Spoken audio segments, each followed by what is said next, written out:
Welcome to McPlum, simple solutions served daily.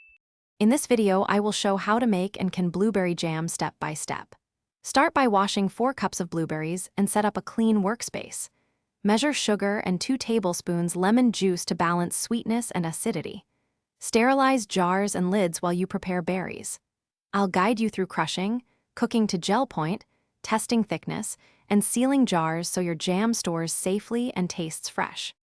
Mash berries gently and combine with measured sugar and lemon juice in a heavy pot.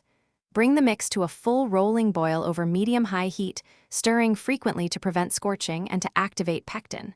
Watch for foam and skim it off as needed. Use the plate test to confirm gel. A droplet should wrinkle when cooled. Once set, remove from heat and prepare to fill jars carefully and safely.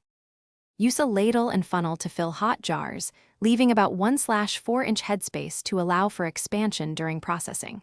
Wipe rims clean, apply lids and bands finger-tight, and lower jars into a boiling water bath.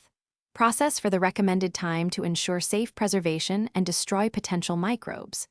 After cooling, check seals by pressing center of lids. Label jars with contents and date. Thanks for watching. Stay juicy and subscribe.